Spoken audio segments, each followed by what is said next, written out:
दोस्तों, आप लोग जानते होंगे कि इंडोनेशिया में काले जादू का बहुत चक्कर है। किसी ने किसी को कुछ खिला दिया, बलि चढ़ा दी और पता नहीं क्या क्या।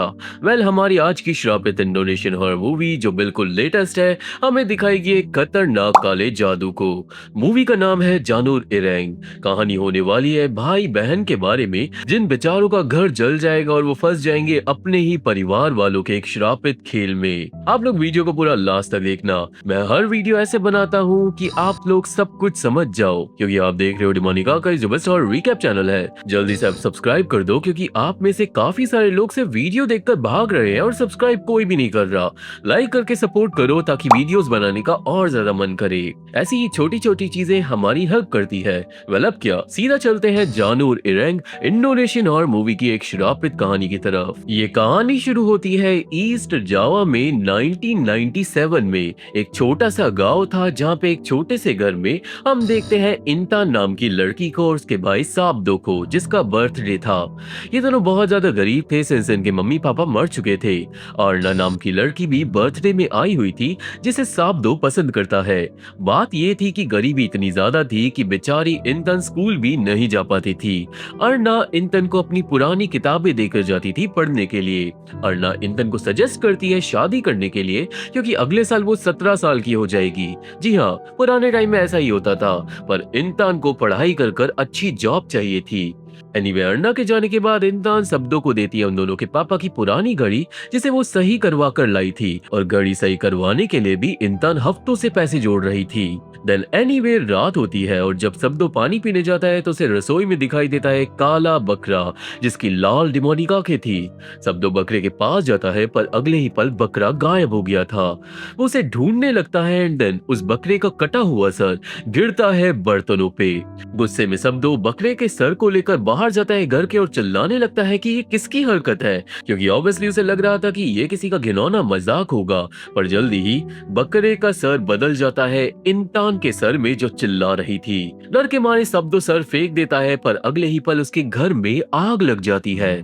शब्दो तुरंत भागता है अपनी बहन की जान बचाने, और यहाँ पे टाइटल आता है, जिससे ये साफ था कि ये मूवी सेवु दीनो मूवी की प्रीक्वल है। सेवु दीनो एक और श्रापित इंडोनेशियन मूवी थी जिसको मैंने बहुत पहले एक्सप्लेन कर रखा है, जिसको कमेंट में मैं पिन कर दूंगा। ये कहानी डायरेक्टली सेवु दिनो के इवेंट्स तक जाएगी, पर अगर आपने सेवु दिनो नहीं देखी है तो भी आप इस मूवी को समझ जाओगे।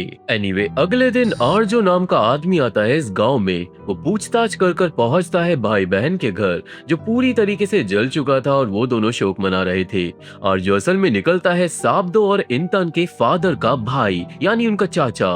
वो बच्चों से मिलता है और दिखाता है फोटो वगैरह परिवार की, और आरजो के हिसाब से उसका भाई अपनी बीवी के साथ भाग गया था, और तब से ही आरजो अपने भाई को ढूंढ रहा है। एंड फाइनली एटलीस्ट आरजो को अपने भाई के बच्चे मिल गए। आरजो पूछता है कि ये दोनों अब कहाँ पे रहेंगे, पर बेचारों पे अब कोई घर नहीं था, तो ऑब्वियसली आरजो दोनों को बोल देता है वापस फैमिली हाउस में चलने के लिए, जो इनकी पुश्तों का घर है, और असल में इनकी फैमिली बहुत ज्यादा अमीर है, जिससे दोनों भाई बहनों की जिंदगी फाइनली बदल सकती थी। नाउ आरजो के जाने के बाद भाई बहन चर्चा करते हैं कि उनके मम्मी पापा ने चाचा चाची के बारे में कभी क्यों नहीं बताया। जब घर में पैसों की तंगी थी तो इनके पापा ने चाचा से मदद क्यों नहीं मांगी। स्टिल साबदो अपनी गरीब लाइफ से परेशान था, तो वो दोनों एंड में मान जाते हैं उसके साथ जाने के लिए। फाइनली गाड़ी में बैठकर अपने चाचा के साथ ये दोनों अपना घर छोड़ देते हैं। पहुंच जाते हैं शहर, जहाँ पे लिटरली एक बहुत बड़ी कोठी थी इनकी फैमिली पे। घर में घुसते ही नौकर वगैरह घुटनों पे बैठ जाते हैं, और ऑब्वियसली ऐसे बिहेवियर को पहली बार देखकर दोनों भाई बहन चौंके हुए थे। एक नौकरानी उन्हें लेकर जाती है उनकी चाची मिर्ना के पास। वो दोनों को प्यार वगैरह करती है और समझाती है कि उनकी लाइफ अब ठीक हो जाएगी। देन इंसान जाकर नहाती है और उसके लिए नए कपड़े और परफ्यूम तैयार हो जाता है, जिससे वो काफी ज्यादा अच्छा फील करती है। डिनर के टाइम पे आरजो और मिर्ना बच्चों को स्कूल भेजने की भी बात करते हैं, जिससे इंसान की खुशी में 4 चांद लग गए थे। एनीवे, उस रात को इंसान को घर में नींद नहीं आती। आखिरकार इतना ज्यादा बड़ा घर था। वो जाके इधर उधर घूमती है जब एक नौकर लाइट बंद कर देता है, और वो भागती है डर के मारे वापस अपने कमरे में। वो जाकर सोने की कोशिश करती है, पर उसे आने लगती है क्लोजेट के अंदर से आवाजें, और जब सब कुछ नॉर्मल लग रहा था तभी एक इनविजिबल एंटिटी इंसान को खींचकर गिरा देती है जमीन पे। डर के मारे इंसान भाग कर जाती है और बुला कर लाती है साबदो को, पर कमरे में ऑब्वियसली चेक करने पे कोई भी नहीं था। डर के मारे उस रात दोनों भाई बहन साथ में ही सोते हैं। नेक्स्ट डे इंतान स्टिल कन्विंस्ड थी कि इस घर में कुछ तो डिमोनिक है, पर सबदो मना करता है ज्यादा सोचने के लिए। देन अंदर से आने लगता है शोर, क्योंकि अचानक मिर्ना की नाक से खून निकलने लगा था और चीजें टूट गई थी। भाई बहन आकर पूछते हैं कि क्या हुआ, पर उन्हें जवाब नहीं मिलता। बात ये थी कि मिर्ना बहुत ज्यादा बूढ़ी है और उसे चक्कर वगैरह आते रहते हैं। देन रात हो जाती है एंड आधी रात को साबदो को उठाया जाता है आर्जो के द्वारा, जिसने अजीब काले कपड़े पहने हुए थे। आर्जो साबदो को भी कपड़े पहनने को देता है, बुलाता है उसे एक फैमिली रिचुअल के लिए जो बहुत ज्यादा इम्पोर्टेंट है और साबदो को करना ही होगा। साबदो तैयार होकर नीचे जाता है और आर्जो के हिसाब से ये रिचुअल करने के बाद उसको और उसकी बहन को फैमिली गॉड से ब्लेसिंग मिलेगी। रिचुअल में वो साबदो के बाल काट कर जलाता है उसकी प्रोटेक्शन के लिए। देन सामने लाया जाता है एक काला बकरा, जिसे देखकर साबदो के होश उड़ जाते हैं, क्योंकि जिस दिन उसका घर जला था उसने उस दिन भी इस काले बकरे को देखा था। इसके बाद आर्जो मंत्र पढ़कर साबदो को देता है एक खंजर। उसके हिसाब से परिवार के हर आदमी को ये रिचुअल करना होता है। ऑब्वियसली साबदो नहीं चाहता था बलि चढ़ाना, पर आर्जो उसका हाथ पकड़वा कर बकरा कटवा देता है। साबदो को देन जबरदस्ती खून पिलाया जाता है उस बकरे का, जो मुझे थोड़ा फनी लगा, क्योंकि भाई साबदो इसे रेजिस्ट क्यों नहीं कर रहा। कोई नॉर्मल अडल्ट होता तो ऑब्वियसली भागने की कोशिश करता। एनीवे अब आर्जो के हिसाब से साबदो कांगुक सोंगो में बदल गया है, जिस नाम को आप लोग याद रखना। देन साबदो को दिखाई देने लगता है एक बहुत बड़ा शैतान बड़े से बकरे के डिमोनिक रूप में। इतना ही नहीं, वो मरा हुआ बकरा भी अचानक जिंदा हो जाता है और साबदो को अब सीधा होश आता है अगले दिन। वो डरा हुआ स्टिल था, पर आज वो देखता है अपनी बहन को स्कूल ड्रेस में, तो उसे बड़ी खुशी होती है। देन आर्जो साबदो को ले जाता है एक प्लांटेशन पे, जिसका मालिक था मनूर नाम का एक आदमी। आर्जो इस प्लांटेशन को खरीदना चाहता था ताकि एक दिन साबदो इस जगह को संभाल सके, पर मनूर आर्जो को साफ मना कर देता है, क्योंकि उसे दोबारा नौकर नहीं बनना। यानी दोस्तों, पास में मनूर भी आर्जो का नौकर था, पर अब मनूर काम करता है अतमोजो नाम की औरत के लिए, जिसके बारे में आगे पता चलेगा। इसके बाद आर्जो साबदो को ले जाता है एक दूसरे घर मीटिंग के लिए, जहाँ पे आए हुए थे बहुत सारे अमीर लोग। सबसे पहली थी करसा अतमोजो, एक चालाक औरत। देन प्रयागो नाम का एक आदमी, फिर मिसेस प्रास्तिका गायत्री और एंड में मिस्टर लिंगा। वेल आर्जो साबदो को इंट्रोड्यूस करवाकर उसे दूर भेज देता है और बात करने लगता है अपने ऑफर की। यही सेम ऑफर वाली बात थोड़ी देर पहले आर्जो ने मनूर से भी करी थी। यानी आर्जो काफी लोगों से जमीन खरीदना चाहता है, पर शायद लोग मान नहीं रहे। वहीं साबदो एक नौकर सुगिक से पूछता है कि वो अमीर लोग कौन है। सुगिक के हिसाब से वो लोग हैं 7 फैमिलीज के मेंबर्स, पर बाहर साबदो की फैमिली को मिलाकर ओनली 5 फैमिलीज थी। यानी 2 परिवार अभी भी इस मीटिंग में नहीं आए थे। देन उस रात को आर्जो फिर से साबदो से करवाता है काले बकरी का बलिदान, और वो पागलों की तरह ये काम कर भी देता है। शायद उसे इस परिवार का हिस्सा बनना था अपनी बहन की खुशी के लिए, पर मेरे ख्याल से ये लड़का बस भोंदू डिसीजन ले रहा है पूरी मूवी में। आर्जो साबदो के हाथ को काटकर उसके खून को बकरे के ऊपर रगड़वा देता है, ये कहकर कि ये परिवार की रक्षा के लिए है। ऐसा करते ही बकरे की आंख लाल हो जाती है और वो जिंदा हो जाता है। ऑब्वियसली ये देखकर साबदो समझ गया था कि उसके परिवार में कुछ तो सुपर नेचुरल है। वो जाकर अपना हाथ साफ करता है और अब उसे समझ नहीं आ रहा था कि उसे यहाँ रुकना चाहिए या फिर भाग जाना चाहिए। तब यहाँ आने लगती है कुछ डिमोनिक आवाजें। डर के मारे साबदो भागता है, पर लाइट चले जाती है एंड देन एक शैतानी शक्ति बाथरूम के पर्दे पे लिपट कर उस पे हमला कर देती है। वो शक्ति थी किसी बूढ़े आदमी की आत्मा, जो साबदो को बुरी तरीके से डरा देती है कि तभी उस शक्ति को वापस बाथरूम में खींच लेता है कोई और चीज। साबदो जाकर चेक करता है और वो देखता है उस शैतानी डीमन को, जिसने उस आत्मा को बंदी बना रखा था। वो आत्मा भागने की कोशिश करती है और आकर पकड़ लेती है साबदो को। वो बेचारा बुरी तरीके से डर जाता है, पर एंड में आत्मा हो जाती है गायब। हालांकि गायब होने के बाद उस आत्मा की एक आंख रह गई थी साबदो के हाथ में। डर के मारे साबदो बुलाता है सुगिक को। सुगिक उस अजीब आंख को रुमाल में बांधकर अपने साथ ले जाता है, पर वो साबदो के किसी भी सवाल का जवाब नहीं देता। देन नेक्स्ट डे ब्रेकफास्ट पे इंतान भी नोटिस कर लेती है कि उसका भाई अजीब बिहेव कर रहा है। ना अगर मैं होता तो कब का अपनी बहन को लेकर भाग जाता, पर ये लड़का चुपचाप बस बैठा रहता है। दिन आती है मिर्ना और थोड़ी देर में आर्जो, जो आज इंतान के सर को सहलाने लगता है बड़े अजीब तरीके से, जैसे उसकी उस पे बुरी नजर हो। एनीवे उस दिन मिर्ना नहाती है फूलों के पानी से और आर्जो उसके क्लोज आना चाहता था, पर मिर्ना मना कर देती है। वो मूड में नहीं थी। साथ ही में मिर्ना के हिसाब से वो अभी भी जवान है। तो वो अपनी ड्यूटीज को हैंडल कर सकती है, और इसलिए आर्जो को उस नई लड़की की जरूरत नहीं। यानी दोस्तों, इस परिवार में कुछ डिमोनिक ढोंग चल रहा है जो बहुत ज्यादा अजीब होने वाला था। आर्जो के हिसाब से जल्दी ही उन्हें एक नए रानूम की जरूरत होगी। दोस्तों, रानूम का मतलब होता है मैच्योर या फिर पका हुआ।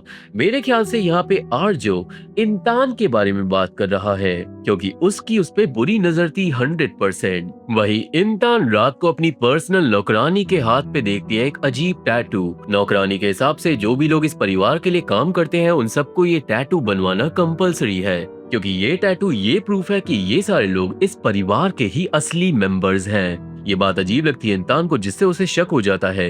इंसान अब सोने जाती है, पर रास्ते में उसे सुनाई देती है कुछ शैतानी आवाजें, जिनके पीछे वो चले जाती है एक सीक्रेट जगह पे। अंदर घुसते ही दरवाजा लॉक हो जाता है। मजबूरन उसे आगे बढ़ना पड़ता है, और वो जगह हद से ज्यादा बड़ी और गहरी थी। थोड़ी देर में इंसान को कुछ ऐसा दिखाई देता है जिससे उसकी रूह कांप जाती है। वो देखती है शैतान को जो मिर्ना के साथ इंटीमेट हो रहा था। यानी दोस्तों, ये हो सकता है कि इंसान को इस घर में लाया गया है ताकि वो मिर्ना की जगह ले सके आगे चलकर, क्योंकि मिर्ना बूढ़ी हो रही थी। ये सिर्फ एक थ्योरी है, जो कितनी सच होगी आगे पता चलेगा, क्योंकि इस बार मैं स्क्रिप्ट मूवी देखने के बाद नहीं, मूवी देखते देखते ही लिख रहा हूँ, तो मैं खुद नहीं जानता कि आगे क्या होने वाला है। नाउ इंसान भाग कर जाती है और वो बुला कर लाती है साब्दो को, पर वो अब डिमोनिक जगह गायब हो गई थी। इंसान साब्दो को सब कुछ सच सच बताती है। एंड सिंस साब्दो ऑलरेडी जानता था शैतान के बारे में, तो वो अपनी बहन का यकीन करता है। दोनों समझ जाते हैं कि उन्हें ये घर छोड़कर भागना होगा। वो तुरंत अपने एस्केप प्लान को शुरू करते हैं, पर उनका रास्ता रोक लेती है मिर्ना, जो क्रीपी तरीके से दोनों को सोने के लिए बोलती है। हालांकि मिर्ना के जाते ही भाई बहन फिर से भागते हैं। दरवाजे लॉक हो रखे थे। सबदो जाके नौकरानियों से चाबी मांगता है, और इस सब के बीच में इंसान के साथ होने लगती है डिमोनिक चीजें। उसके आसपास गिरने लगते हैं गन्ने के पत्ते। पत्तों को फॉलो करते हुए इंसान पहुंच जाती है एक शीशे के पास, जहां से घर के बाहर एक बहुत बड़ा खेत दिख रहा था गन्ने का, पर रियल में वहां पे कुछ नहीं था।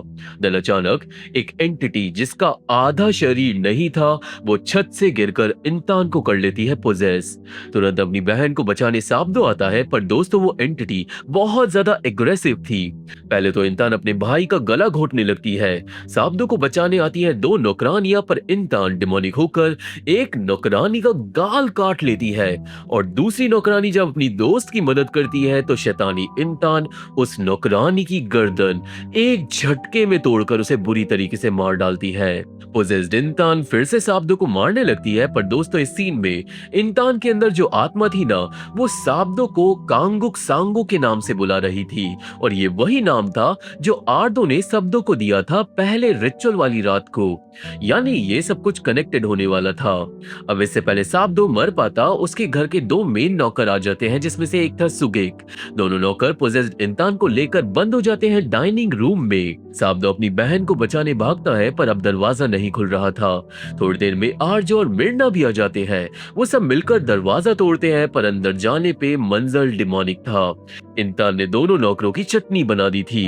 एक के सर में कांच घुसा हुआ था, जो निकालते ही वो मर जाता है। साब्दो को इंसान मिलती है, जो अब नॉर्मल हो गई थी, टेबल के नीचे। साब्दो उसे संभालता है, पर इससे पहले वो कुछ भी समझ पाता, वो शैतानी शक्ति फिर से पोजेस कर लेती है इंसान को। एक बार फिर से आत्मा शब्दों को ही मारने की कोशिश करती है। आर्जो इंसान को रोकता है, पर इंसान आर्जो के हाथ पे काटकर चढ़ जाती है झूमर पे, और वार्निंग देती है कि वो सारे के सारे शैतानी परिवार वालों को मार डालेगी। सीन डिमोनिक हो जाता है इविल डेड की तरह।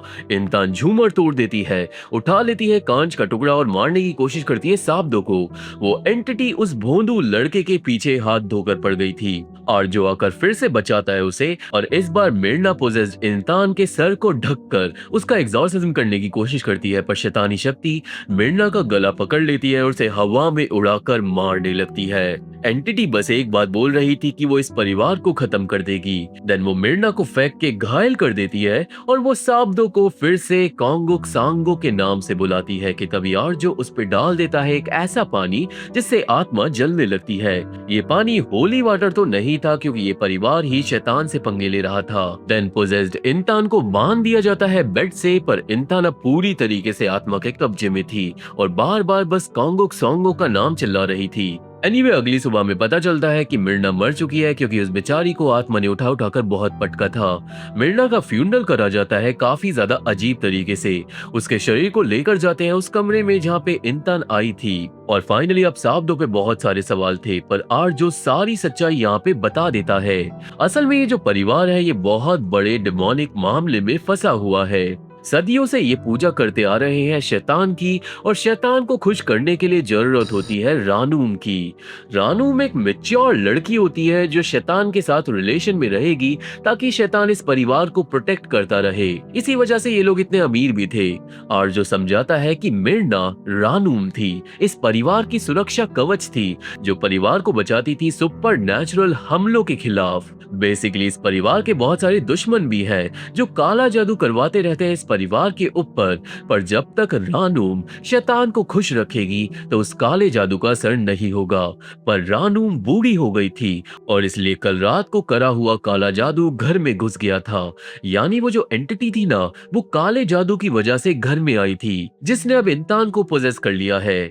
वो एंटिटी अब साबदो को मारना चाहती है क्योंकि साबदो है कांगुक सांगो। आर्जो के हिसाब से कांगुक सांगो का औहदा परिवार की तलवार का होता है, यानी एक ऐसा आदमी जो शैतान को काबू में रखे। आर्जो ने ये औहदा साबदो को दे दिया था पहली ही रात को, और इसलिए साबदो को डेली बकरे की बलि चढ़ानी पड़ रही थी ताकि शैतान साबदो के वश में रहे। सिंपल भाषा में समझाऊं तो रानूम शैतान को खुश रखती है और कांगुक सांगो शैतान को शांत रखता है।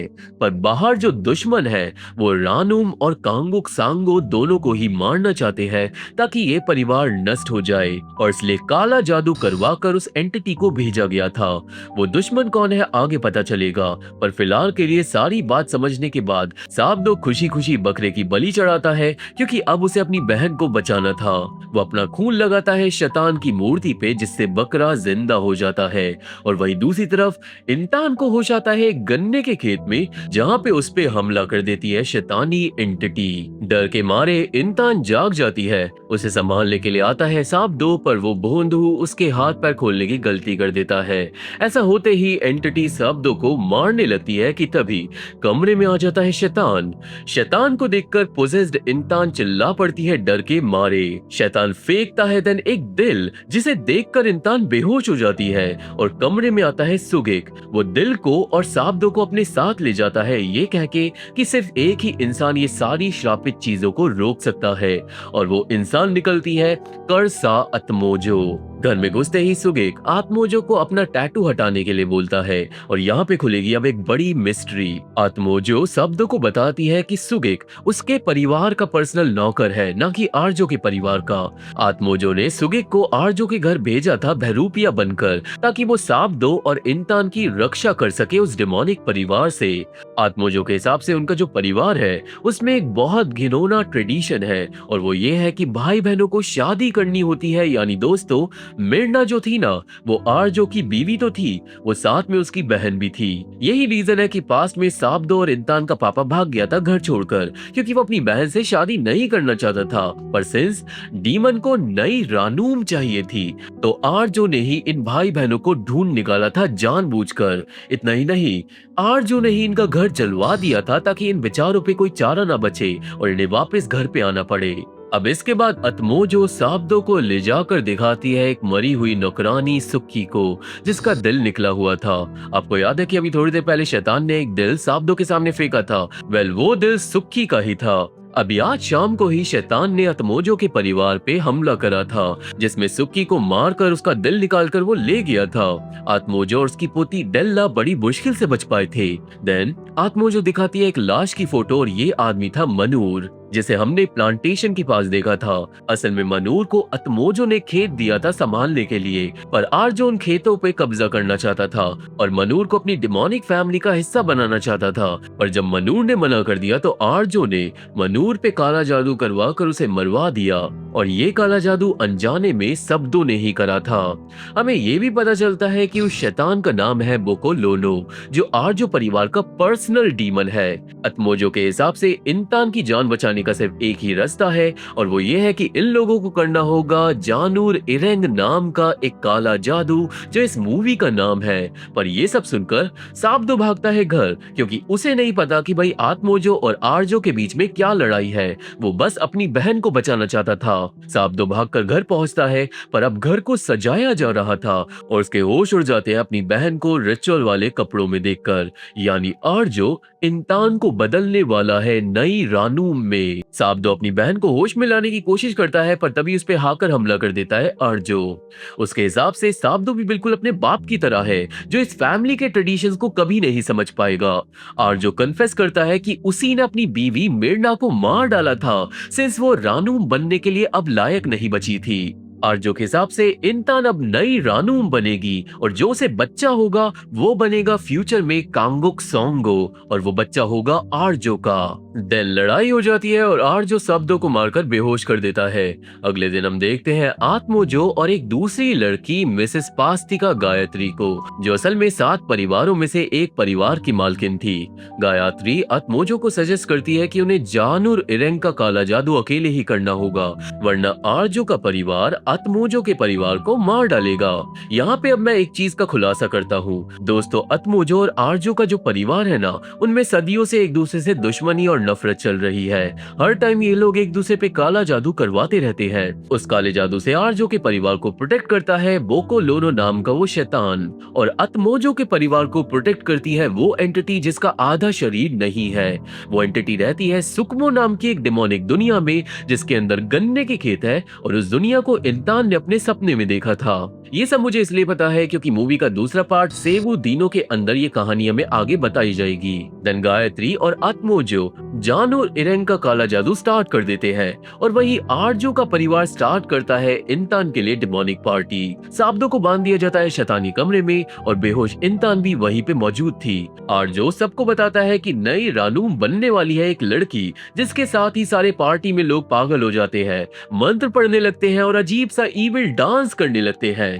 हालांकि थोड़ी देर में शब्दों के पास आता है सुगेक। वो बताता है कि 7 फैमिलीज में से 3 परिवार मान गए हैं जानूर इरेंग काला जादू करने के लिए, ताकि आर्जो के परिवार को रोका जा सके। और एक और परिवार की जरूरत है, 4 टोटल परिवार चाहिए, तभी वो काला जादू काम करेगा। सुगेक इसके लिए साब्दो की परमिशन लेने आया था, वरना जानूर इरेंग सही से काम नहीं करेगा। यहाँ पे 7 फैमिलीज के बारे में भी मैं समझा देता हूँ। बेसिकली थ्योरी के हिसाब से 7 अमीर परिवारों पे 7 अलग अलग डीमंस है प्रोटेक्शन के लिए। यानी इस फ्रेंचाइज में और पार्ट आ सकते हैं जिसमें हमें उन शैतानी परिवार के शैतानी डीमनों के बारे में पता चलेगा। फिलहाल के लिए साब्दो परमिशन दे देता है जानूर इरेंग करने की, और ऐसा करने के लिए उसे खुद को चोट पहुंचाकर खून डालना था एक गन्ने के पत्ते पे।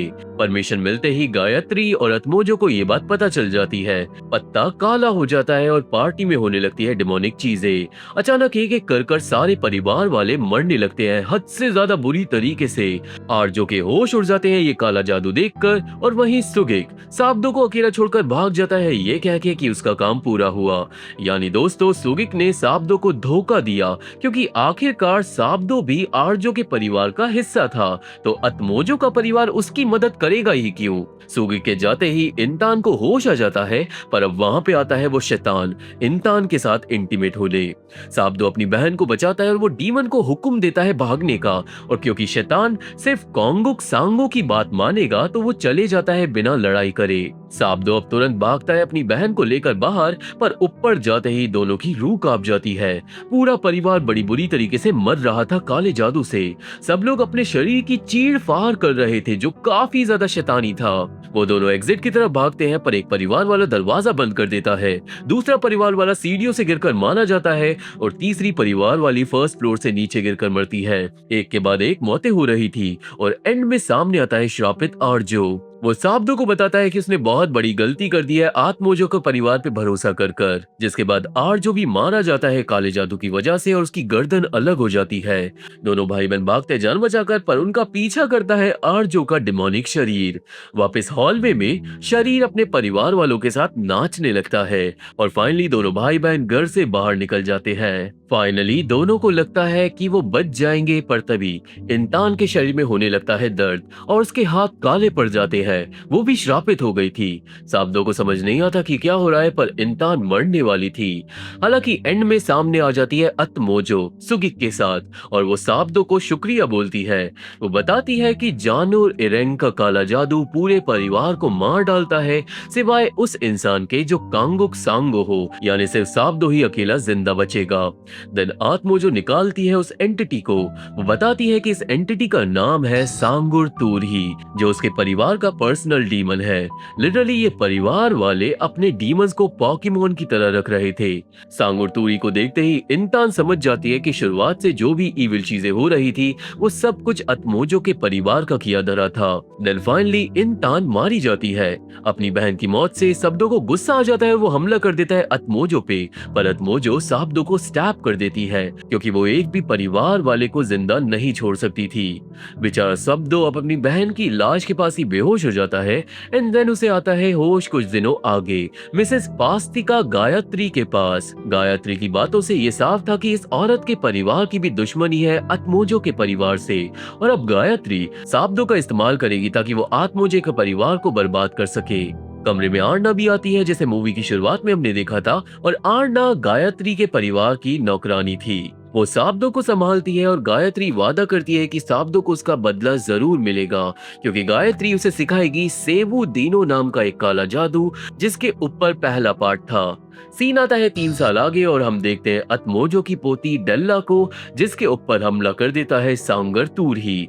ये सब हुआ था सेवु दीनो काले जादू की वजह से जो साबदो ने किया था।